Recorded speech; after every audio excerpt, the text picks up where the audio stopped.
Hello everybody and welcome to one more video on this time a relatively big unit. It's not properly that big. It is a Spanish army for the Peninsular War. My initial thought was to make the by land um, battle, order of battle at least for the Spanish.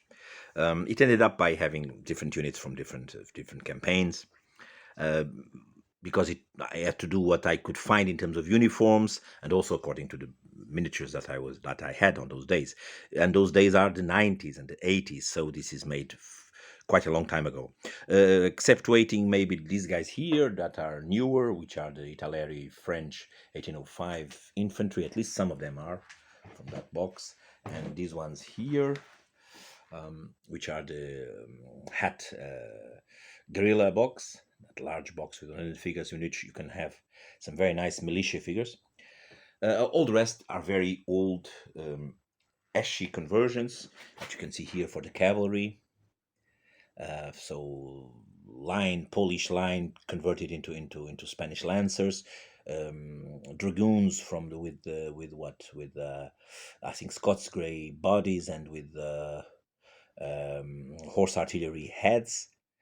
These guys here are again, I think, are they Scots grey? Maybe, I don't know. Uh, I don't know. I'm not sure. With the George Washington Airfix heads. And these guys here are also.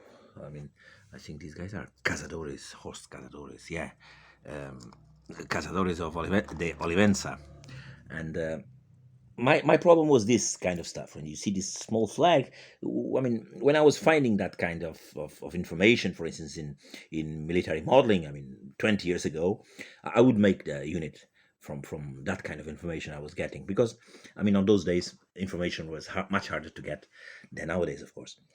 These are some usars.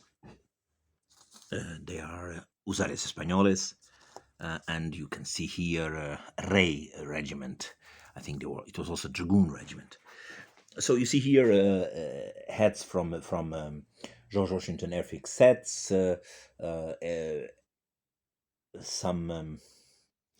some British usars, uh, again Cazadores conversions with Scots grey and artillery, horse artillery heads from Esci, and a mix of Esci and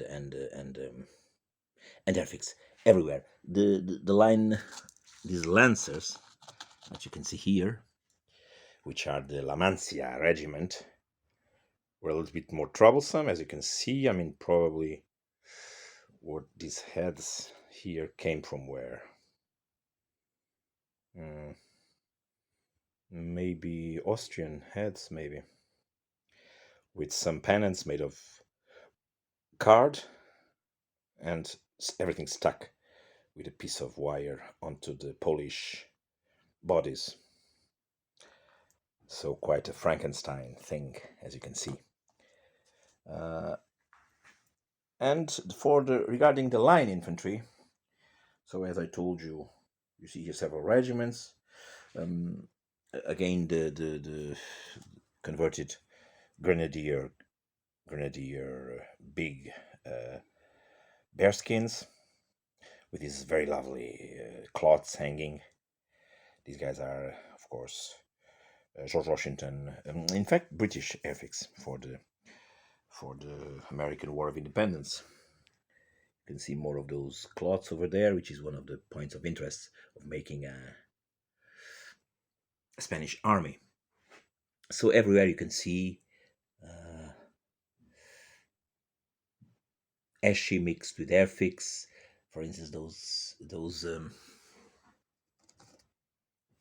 grenadiers are from the Imperial Guard by Airfix, with lovely cloths again hanging. Now passing to the artillery, you can see here some French artillerymen with the Prussian heads, and you have Spanish. A pair of oxes to pull the guns, of course. You can see here the Guardia Ballonas, which were guys coming from the area of Belgium, which on those days was under Spanish rule. You can see here the Órdenes Militares, Again, the mix of brands and different figures coming from several sets within each brand. For instance, there are some very old paper, I made them myself, flags. Then you can see here some prints, of course, much newer.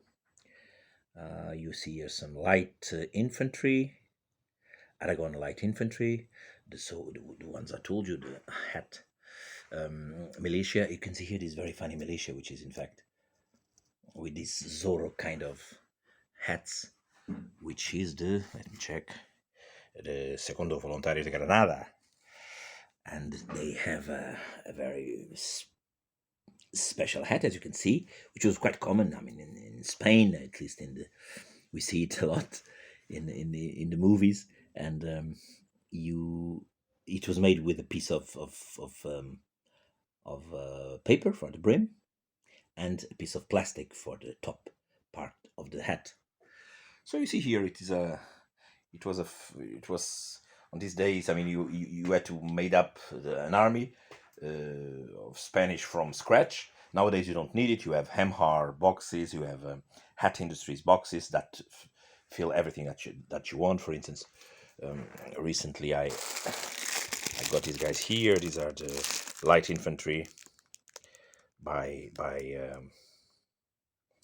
Hat, and they will be placed in round individual bases, and they will be placed in front of this army. But of course, this army will tend to grow in time. What I'm nowadays doing, and these ones will also suffer that effect. I always try to, for instance, if there is a leg on the air, I always make it in a way that it glues to the guy on the back. It makes the stand much sturdier, you know. Even sometimes some rifles are leaning on the shoulder of the guy in front. It also, then you place a little bit of super glue and it makes the stand much more much stronger. And this is it. I think I've showed you everything that was important in this Spanish army. Hope you've enjoyed, and next I'll try to show you maybe the Portuguese and British army for the 1810 campaign. I mean, the companions of those French that I've showed you before, that large army of French. Or if, I mean, I don't know, I'm not sure if I'll be able to finish this one here. Probably not. This is something also big that I'm doing, which is an Austrian army for the war of the Fifth Coalition.